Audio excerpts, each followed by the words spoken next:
Welcome to the Space Marketing Podcast, where we look at marketing principles, strategies, and tactics through the lens of space. Information relating to our discussion today and links to the video version can be found in the episode show notes. You can find them on spacemarketingpodcast.com. Events are a great way to promote awareness of an idea or cause while attracting the audience that is open to it. The sessions reinforce a message and provide additional information as well as credibility. Speakers and attendees develop a deeper understanding of the message and become more committed to the initiative. Back in October, we had an interview with Oklahoma Air and Spaceport. Dan Hawk was a bonus guest on that episode in order to get the word out about an Intertribal space conference that was being held in November. He is back with us for a full episode chat today. Dan serves as a principal scientist at the United First Nations Planetary Defense. The focus of his efforts are to bring space to the Native American tribes, as well as take the Native Americans to space. Hello and welcome to the podcast, Dan. Wonderful to be here, Izzy. So I'm definitely looking forward to this chat. A lot of things have happened since the Oklahoma Air and Spaceport conference that we had that were focused on Native Americans. The Intertribal Space Conference was held in November the 15th through the 17th in Clinton, Oklahoma, and it was the first Intertribal Space Conference held ever. So, the whole point of having this conference was to bring the space industry together with tribal people, because traditionally, Native American people have not been a part of the space industry. So you have to ask the question, why is that? So there's a lot of answers to that. Going, ITAR issues and those kinds of things. But the reality is that we've been sort of, I would say, not thought of. We're invisible as people that don't exist in the space industry. The space industry never thought about coming to tribal governments and knocking on their door and saying, look, here we are, we're going into space, and what do you have to offer? How can we help and support each other? That did not happen. And so that was the reason for having the Intertribal Space Conference, was to have that discussion between the space industry and tribal peoples as to what the space industry could offer and what tribal people could offer, so that we could support Artemis. So the point I'm getting at is that with the Artemis program, when we go to the moon and Mars to stay, it's about sustainability, it's about support. And so this is about this unified vision of space. And so I'm asking the question, how is it possible to have a unified vision of space if Indigenous people are excluded? So the whole point here is to look at the idea, which is NASA states it as this, is that inclusion, diversity, equity, and access. So the idea of idea didn't exist, and it doesn't exist for tribal people. So the whole point of having this conference was to get that idea out, that we should be included. So that's all about the inclusion issue. Yeah, what was the results? What was the outcome of this? So, we had the conference was very successful, and we had many speakers. We had people as far away as Scotland, virtually speaking at our conference. And so some of the takeaways of that were, moving forward on things, on a lunar mission, as an example, creating and starting to move a world indigenous space station. The other part of that is to move upon the tribal spaceports as vertical launch capabilities, vertical launch in a way that we can launch small to medium lift rockets and place satellites into orbit. So we're talking about orbital launch, and not necessarily on the coast, but inland as well. So overland. So this is going to be really interesting idea. So there was a recent article on LinkedIn, as an example, that came up and said that we're at this choke point. So what is a choke point that we're talking about? We're talking about the launch cadence. So we know Yes. that, because of Russia invading Ukraine, Russia is out. We know Ariane 5 just has a couple of rockets left. there, but are moving to the Ariane 6, which would be somewhere around 2023, 24. The same thing with the United Launch Alliance, with the RD-180 engines. They're Russian. They're no longer going to be using those. They're moving to the Vulcan Centaur. And then you have the New Glenn. So you have Blue Origin and the New Glenn, but that also is moving down the road, 23, 24, before we start launching those. So what is left? What is left is SpaceX is left. So the article is pointing to the fact that we have this constraint. So we're looking at not just constraints of rockets going up to take care of the manifest of satellites all over the world. Is the ITU has a list of 400,000 satellites. And so how It's is it possible? immense. Yeah, how is it possible to have, Kennedy Space Center and, Vandenberg Air Force Base launching all these rockets? And the point being is that there's not enough rockets and launch spaceports, vertical launch capability to handle that kind of manifest of 400,000 satellites, which is just amazing. And of course, obviously, I'm Native American, so the point here is that we have this balancing act that we need to consider not only the launch cadence but also orbital space debris, which is something that I'm highly active in. So the tribal spaceports is going to be very significant, and I believe is significant in the way of national security. So we're really moving forward on that. So that's all arising from the Intertribal Space Conference in Oklahoma. Well, let me also touch on the vulnerability of our spaceports due to the fact that they're on the coast. It wouldn't take, but a hurricane or something like that to knock out most of our capabilities. So we have a very selective area, and if that area were to be damaged in any way, the cadence would almost come to a grinding halt. So we need to also have other forms of spaceports throughout the country in order to be able to handle some of the load. And it's not just satellites that need to go up to space, but we're going to be taking people. Once we're going back to the moon, we're going back to the moon to stay.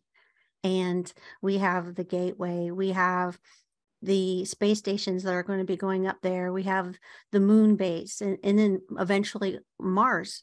So that's a lot of people moving. And so it's not just satellites, which at some point we can't put any more satellites up. So that'll be a different bridge that we'll come to. But for right now, we need the satellites to look back on Earth in order to be able to heal it. That's part of your mission as well. Before we go too far into the spaceport, we'll come back to the spaceports. But some of the people that are listening really don't know what it is that you do. So I would really like to touch on what you do as a normal day job, the United First Nations Planetary Defense. And let's introduce them to that. Well, the United First Nations Planetary Defense was created from the treaty of 1794 regarding Canada, United States. It's called the Jay Treaty. And what that did was it basically, in years ago, there was no line Canada between the United States and Canada, right? So the Native American people could pass back and forth across this invisible boundary. And that had to do with commerce. And so the idea of the United First Nations Planetary Defense arises from that treaty to bring all of North American First Nations people together as one, right? So that was the intent of that. But the original idea of First Nations planetary defense was that of asteroid defense. Okay, so there's really three ways to defend Earth against asteroids. To start on this idea is that it is the first preventable, well, I should say, it's the only preventable natural disaster, right? So you can prevent an asteroid from hitting Earth because the Earth goes around the sun in its natural orbit. So if you were to slow or to move an asteroid just a little bit, if you know it far enough in advance, you can just move it a little bit, or you can just, like the DART mission, where the double asteroid redirect, test mission is that if you can slam into it, as an example, as an impact, or you can slow it down a little bit, you can change its trajectory, and then as the Earth goes around the sun, then the asteroid passes by and misses. So it's all about slowing or moving an asteroid. But there are three ways to do that. You got, impactor, which is the DART mission that we mentioned here, and then of course you have laser ablation, which is something where you take a laser on, let's say, a satellite, and you laser that asteroid. And what happens is that 180 degrees, when the particles ejected away from the asteroid, then it moves in the opposite direction. So then it changes the direction by laser ablation. The other one, which is something that we miss all those things, and we have an asteroid, let's say like the Chelyabinsk, which would come more or less, say, a bigger asteroid, maybe on instead of more on a horizon, maybe come more to the vertical aspect of hitting Earth. But if we knew an asteroid was coming and we missed it, we couldn't do the laser ablation, we could not do we couldn't do the impact. What we could probably do is what we call pulverize it, which is basically sending penetrators into an asteroid before it hits the Earth's atmosphere. And so what you're trying to do is you're trying to break it up in before it hits the atmosphere of Earth. So then what would happen is that the smaller pieces would then burn up. So you're not having this huge piece of asteroid in one single blow hit Earth. Of course, there's a lot of liability issues with that because, if you do the wrong thing, if you break a piece of, an asteroid apart, and it's headed in a different direction to a different city, and all of a sudden that city is now at risk. There's a lot of problems with that. But the point is that asteroid defense is something that's preventable. It's something we do not consider and that's the reason why we got into it, is because there was no launch pad anywhere sitting ready to go, with an idea that all of a sudden there was an asteroid and we need to do something. It's like we don't have that capability. Our defense is basically we'll just monitor. That's our defense for asteroids. It's not doable because if we do have that kind of asteroid capability that strike from Chelyabinsk, what if it was a larger meteor than it was? So what if it was larger? And then we would be in big trouble. But planetary defense has gone further than that. So now we're talking about defending the ocean, defending debris, orbital debris. It's all about making Earth a better place. And Right. so when you're talking about indigenous people, we're caretakers. We're supposed to be caretakers of our land. We're supposed to be caretakers of the ocean, caretakers of our Earth in general. But now, talking about being caretakers of our orbital space, our orbital space debris. So it's about pollution and, maybe even going beyond that to the debris of the moon and debris on Mars and our orbital debris around moon. And so I think we need to look at it in a bigger sense when we talk about defense. But yeah, that's how it started. And all of those things, you need a place to launch from. Hold on to your boosters. We will be right back with guest Dan Hawk and talk more about tribal spaceports after a brief message from our sponsors.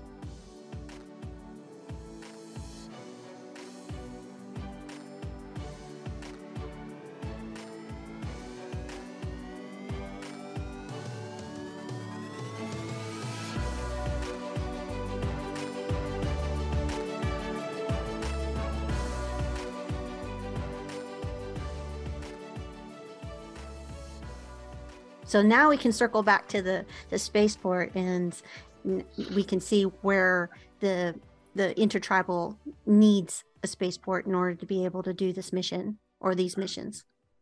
Well, so tell us about what happened with so, the spaceport. Okay, so originally what we had decided to do was we contacted Rocket Lab and say, look, we need an electron rocket, because they have a kick stage. So you don't have to have an entire rocket set aside for asteroid defense, right? So all you need to do is just have the kick stage. what we would then say like to be integrated. So we can integrate it into laser ablation, we can integrate it into an impactor with telemetry to visual as an example, the same way that DART mission was done, or to put penetrators on it. So we look at it from the pulverizer point of view. So we really only need to do one thing. We need to have this kick stage and then being able to integrate it in order to address an asteroid. So here Rocket Lab is saying, look, we can have electron rocket. We'll just set one aside. So if there is this idea of this asteroid that we need to somehow defend against, that we would just have the ability to use the kick stage, place it onto electron, and then being able to use it as an impactor or for laser ablation or for penetrator. So that makes a lot of sense. And then we could even go further and say, look, you know what? We have this asteroid that's way, way, way out there. And now we can use the same rocket, put the same kick stage on it, but then be able to go out there and look at that asteroid and say, look, and then it send back information to us, say, look, this is the kind of asteroid it is. Here's how it's tumbling. Here's what it's made out of. Here, is it a binary? Is it loose impact kind of a mechanism of? So we can determine what that is, so we can best defend against it if we knew. So it would be more like a scout mission, going out there and saying, okay, here's what it is, and then this is how best to defend against it. So that is another alternative that we can do. But coming back to the tribal spaceports. So here we are, we're looking at electron rocket that we can use for asteroid defense, but we can still have this same idea of a tribal spaceport and still using the same rocket, the same kick stage to be able to do that. So we can still maintain and have available a rocket ready for asteroid defense if needed, right? So that is one of the reasons we can have the tribal spaceports. But the tribal spaceports is for the other reason that we talked about being able to increase that launch cadence, to be able to take some of that pressure off of that, that list of manifested 400,000 satellites that are, wanting to go into space, to be able to do that in a way that supports the overall mission. But also, if you're talking about an inland rocket launch capability, then what we're also saying is that as you had mentioned, you have these dangers that are on the coast. You have the hurricanes, you have those kinds of things, and now we had the SLS was delayed and delayed and delayed. And we had these 10 lunar missions with these CubeSats, but of these 10 CubeSats that were on the SLS, 6 of them failed. 6 of them didn't make it through to be able to do what they were supposed to do. So these are hundreds of millions of dollars of loss. These people who have spent, massive amounts of time building these satellites that are now headed out to the moon, but are not working, cannot contact them for whatever reason. They're not a mission anymore. They're basically, not a part of what we need to do. So 6 of those satellites are lost, hundreds of millions of dollars. So we can say, well, why is that so? How is that possible to have 6 of the 10 lost of that Artemis mission, so Artemis 1? Those, because it was delayed and delayed and delayed. So we all know that when you have a satellite that needs to be integrated into a rocket, it takes a lot of time to do that. Delays is one thing. Inland, if you had the ability to do that, you're talking about less scrubs. Yeah, scrubs cost money. We're talking millions of dollars. So we're talking about less scrubs. You're talking about maybe a climate that's not corrosive like it would be around the marine environment of the ocean. So there's advantages to having it inland, and also security reasons why too. Is so we are trying to do things differently so we can increase the launch cadence, but also at the same time being able to take some pressure off of the manifest, because I believe now that there are some companies that are not wanting to do what they want to do because they don't believe that they're going to be able to be manifested onto a rocket to be able to launch. So you can imagine the frustration that would be if you're spending all this time building, satellites, but you're not able to put them on a manifest and get them up and do what you need to do in the time that you need to have them done. So I think that's a problem. We really got to work on that. And then I think it's a national security problem as well.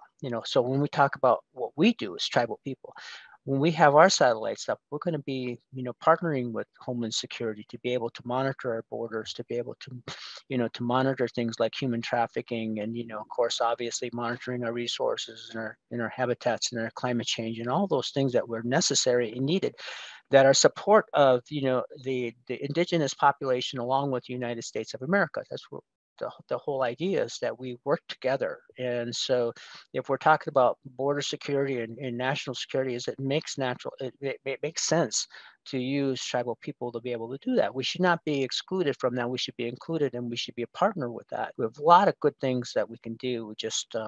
Sometimes we just need that opportunity, and that's where we're heading. Well, and it's a win-win, because the more that the tribal people can do for space, the better and stronger the tribe gets. And, it's developed into a workforce, and we develop more eyes that are looking out at space, because asteroids are not easy to see. They're dark they're black in a black space. So, they can be a little bit of a surprise. And having the skills to monitor, having the skills to take out the debris, those are all businesses. And like you said, time is money. If I've invested millions of dollars into a satellite, but I can't do anything with it, how long can my company survive without that being tested, without that going up, without that information coming back down that's providing income and revenue for my company to exist? So it can kill a company if there's too much of a delay. And I believe the Artemis rocket, the SLS rocket, it was on the coast, loaded and ready to go several times, almost a year. I think it was supposed to initially launch in February and didn't launch until December. It was quite a long time, but so someone might say, well, Dan, it really wasn't the ocean sea spray, and it had nothing to do with that. I mean, it's possible. We know if you go along the beach or close by, you can smell that in the air. You can feel that on your skin. You can feel that. So Right. obviously we're on the coast for a reason. It's because of range. We launched, and if something happens, it's over the ocean. So definitely understand that. But I think there are some real positive things that can come from a spaceport that's inland, that launches over land, that has very small population, that we have to be concerned about. But on the other hand, if we're looking at small, medium lift rockets, the liability is not as great as launching these heavy lift rockets, and which should be obviously launched over ocean. And we're not looking at taking people up to the International Space Station. We're talking about physical things like satellites, as an example. That is something that I think we can handle, that we can do relatively well, if we can take some of that pressure off of other launch providers, and they are concentrating on human activities in space. I think that focus would be a little bit better for them to focus on the human activity, if they're not so worried about having to get somebody's satellite up and and put into proper orbit. So I some of that by having a tribal spaceport, and that's where we're heading. And I've heard rumblings that you've decided on the spot. You've kind of narrowed it down to an area. Well, here's the thing. So if we had, being in Native American, Indigenous again, so obviously Oklahoma Air and Spaceport right now has a horizontal launch license. So what would it take to put a vertical launch pad there, as an example, and to be able to look at that? So you get 39 tribal governments that are local to Oklahoma. We try to look at this as a network, right? So look at where, we have Arizona, we have New Mexico, we have Colorado. These are places that we're looking at to be able to create this network of tribal launch pads. So it's not just one. We're looking at several. In doing so, what we're doing is we're including the larger community of tribal people in New Mexico and Arizona and Colorado, Oklahoma, as an example, to be able to do a lot of great things.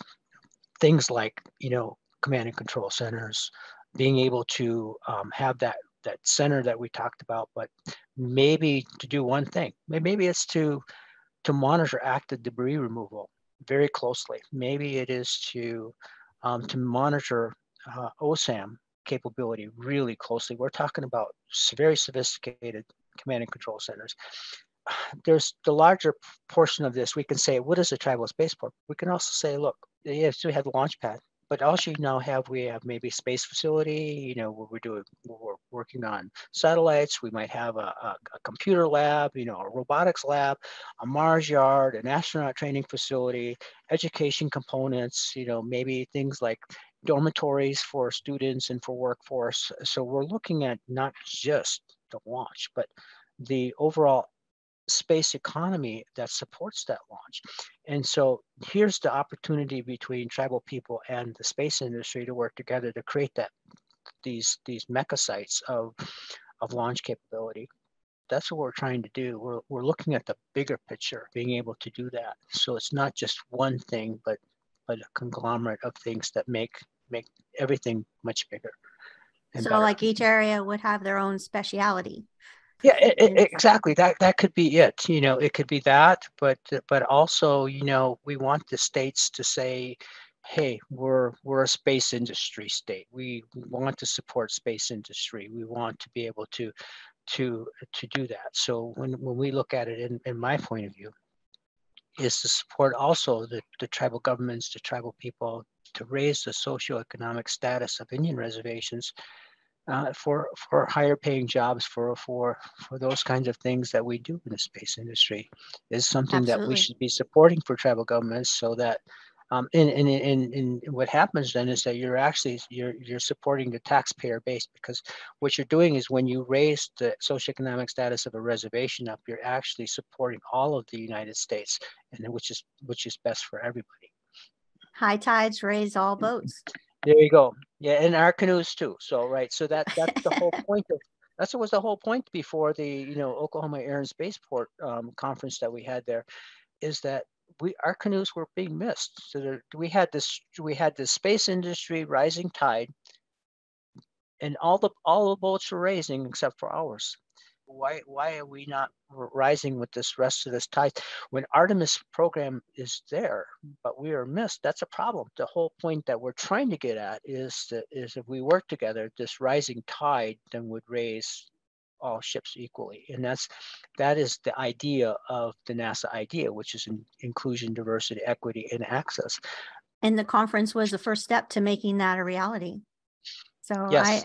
first I want to go back and let the audience know that there's a difference between horizontal and vertical launch. Vertical launch are your rockets. They're the ones that go up into the air. And your horizontal launch are usually space planes or planes, normal aircraft like a Boeing 747 that has been outfitted with a rocket that can launch from the wing, so that they're able to take off on a horizontal airport type of situation. So in Oklahoma Air and Spaceport has that license to be a horizontal launch. They do not have the vertical launch. We need both. One of the things that was exciting for me to want to come to the conference was you had a visit to an analog facility. An analog is kind of like a mock training for astronauts or for research. One of the things that these spaceports can offer is analog training for astronauts or research. One of our presenters was Janie Hesterman and her crew for the Mars Desert Research Station, and she was able to do this tour. And then we were able to see what it was like. Our audience was able to see what that tour was like, because to be honest with you, it was the first time I was able to see it too. And so it's very interesting to see how, they go about preparing for living on, in this case, Mars. So it's very important. So, but we get back to, the spaceport idea or space campus, that, part of that campus can be, the Mars yard, a rover yard, right? Being able to test your robotics in a rover yard, and maybe even have chambers, dirty chambers, which would be like, we talk about vacuum chambers, to have them. A lot of the times we have these huge chambers that are are supposed to meant to be clean, right? So how do you go about testing something in the real world, right? On the surface of the moon or surface of the Mars, when wait, no, you don't get no dirt in our chamber. Don't want to do that. But the point is that we have to look at it from an idea uh, of both ways. We are partnering with NASA when we can now, because, when they have equipment that they're no longer using, it would go to the GSA and the GSA would sell it. So now we're making this offer to NASA to work with us first to be able to take NASA equipment that we could use to support our facilities and our spaceports. So that partnership is now happening. It's working. It's doing really well. We've partnered with NASA on, at least not right now, Marshall Space Flight Center, but all NASA centers eventually, to get tribal students as NASA interns, in all the areas. So no matter what it is, if it's biology, or if it's propulsion, or if it's some type of satellite capability, or if it's vectoring, rockets, whatever it is, that if we are wanting to do that, that we will have the access of having our tribal students go to NASA to work through these internships, to be able to support our ability to eventually help Artemis in the end. So again, that's that circular pattern, but what they do helps us, and what we helping us then helps us support Artemis to be sustainable in the long run.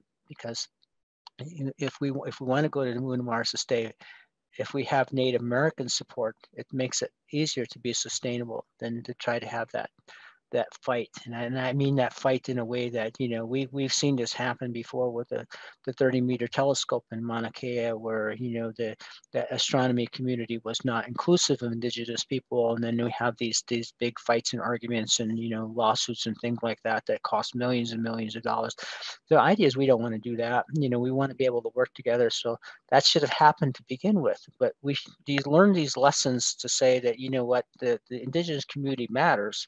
And if we matter, then we should work together and not against each other. Well, the whole point of diversity and the whole point of inclusion is because everybody brings something different to the table. And when you have different points of view and you have different talents, then what results is something a lot stronger and a lot better than what you would have if only there was one representative at the table, that it was their word and that's it.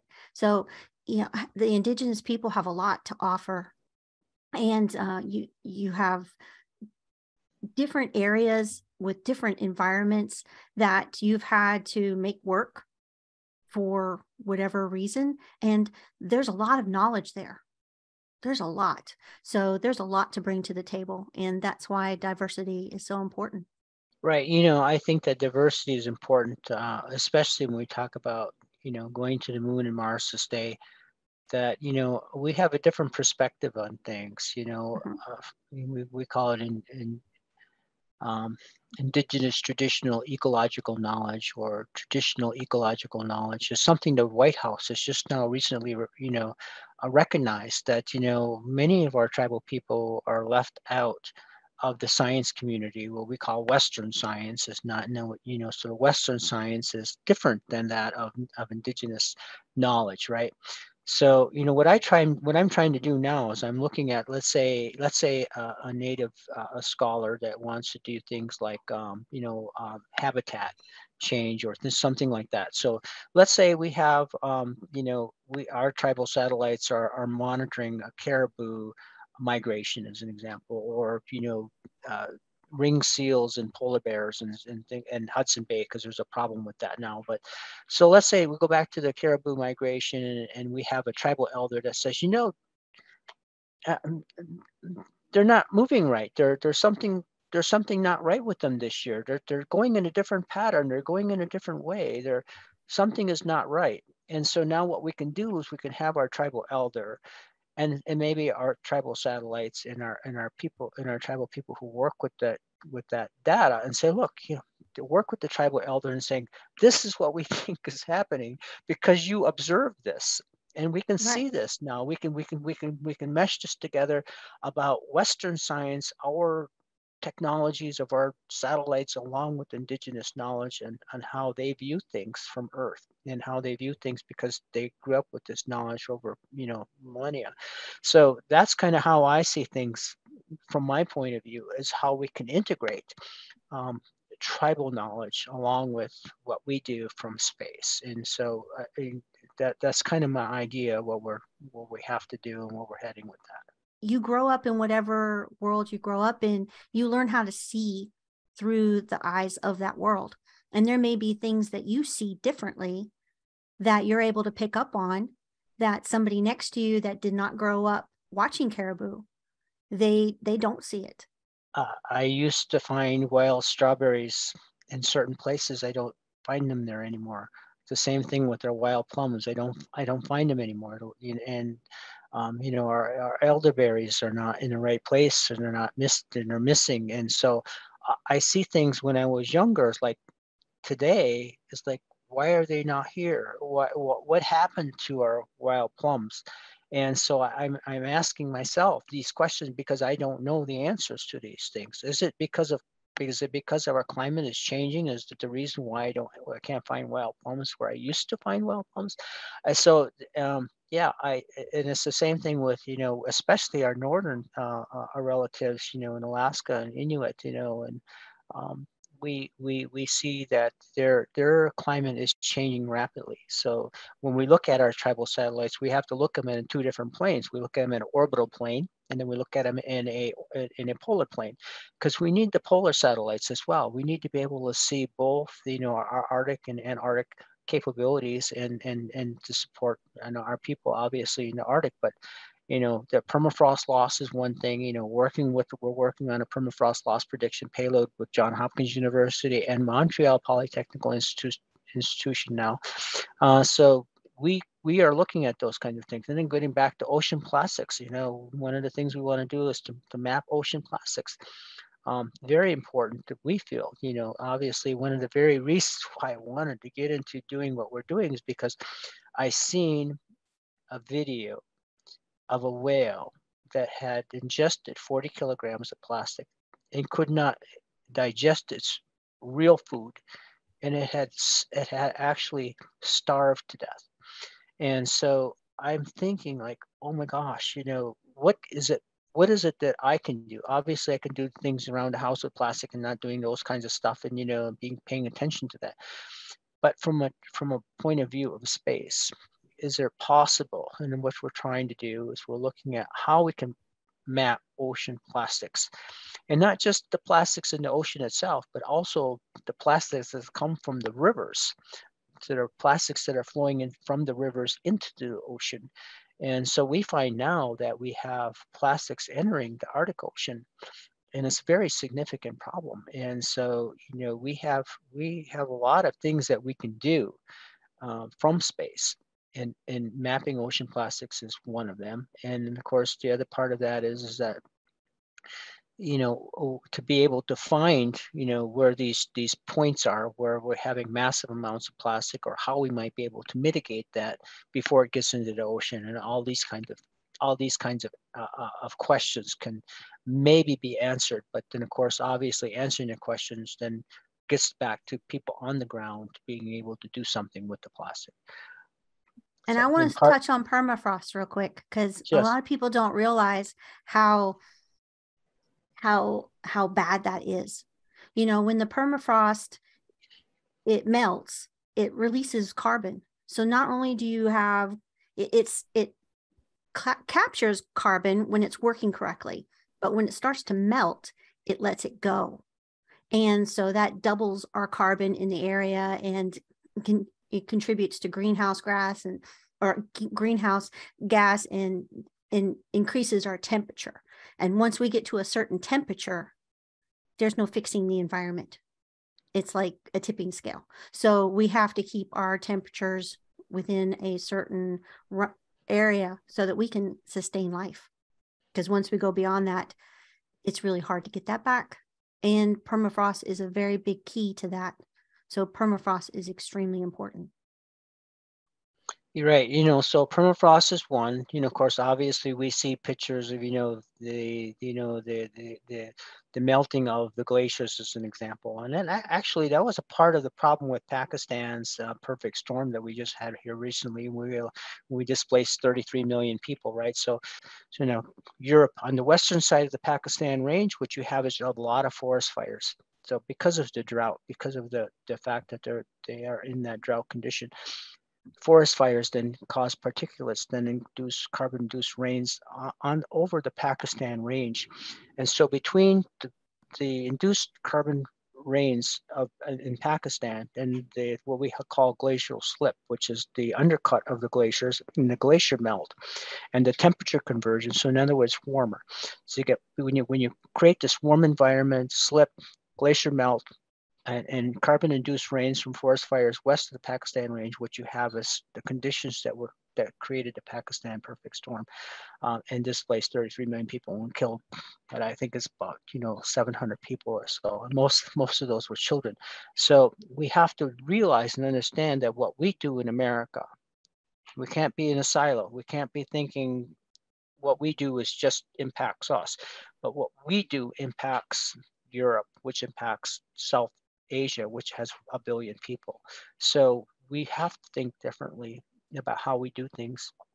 And I'm hoping that this idea of indigenous traditional ecological knowledge, or these ideas of connectedness and how everything is connected, what we do matters, and so we can't be in this silo of thinking. It's like the frog in the pan, right? You put the frog in there and you just warm it up slowly, right? Or you put him in there and it's really hot. So the point is that this has happened over time. It's a very short period of time when it comes to climate change. Those localized conditions that we talked about are important, and they affect people downstream. And We live in a bubble that it doesn't matter where you live in that bubble, you're going to be affected by what happens in that bubble. If you look down upon our earth, it's a very fragile system, and we can't, everything we do affects each other. yep. So, and going into space, we have to create little ecosystems that help us survive, and that knowledge of how to survive in space will come back down to here, and hopefully how to survive in space, that knowledge will go up there. So it's we need both sides, and we definitely need all brains to go into this problem.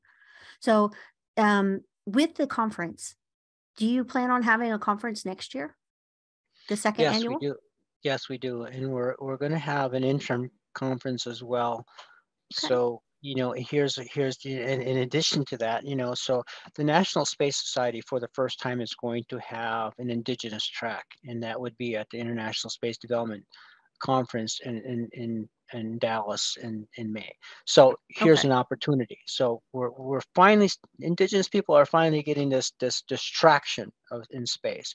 And then in September, I should be convening with the United Nations, the Science Summit, United Nations General Assembly 78. For the first time, Native Americans will have an opportunity to do that in New York with the United Nations.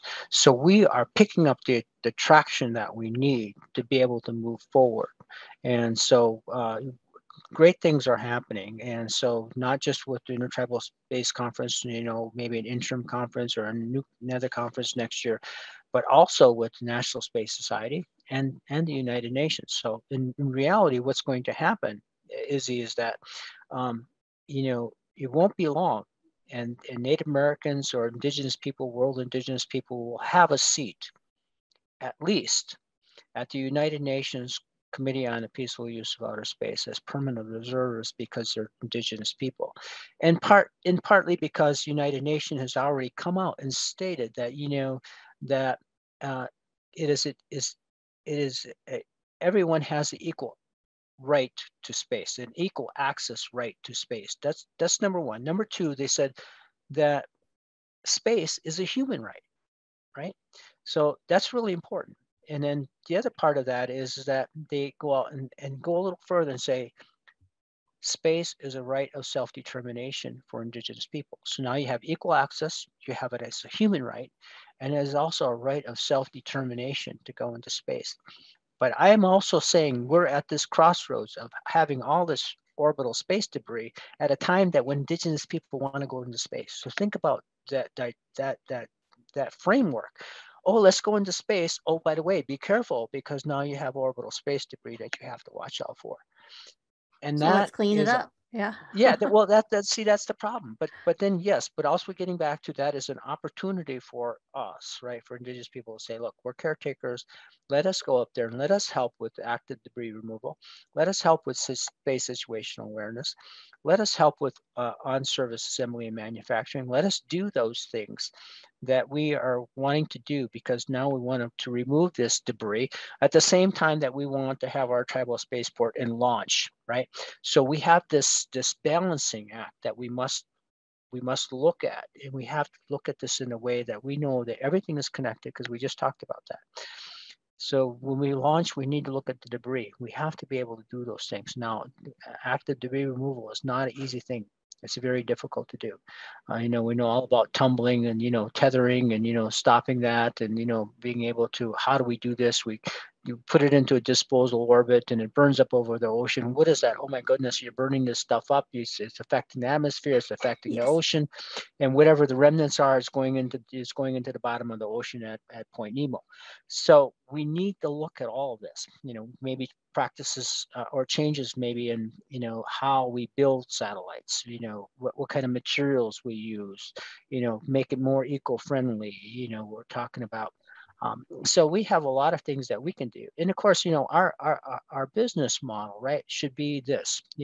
If we have small lift rockets, we're going into space, and we should be looking at our capability to putting those satellites into an orbit of less than 300 kilometers. But I think the whole point of it is that we can come from it from an Indigenous point of view, so that we look at space in a different way.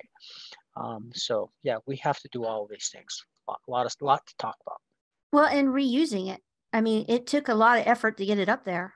Let's not waste that effort and look at ways to reuse it too. But anyway, very cool stuff.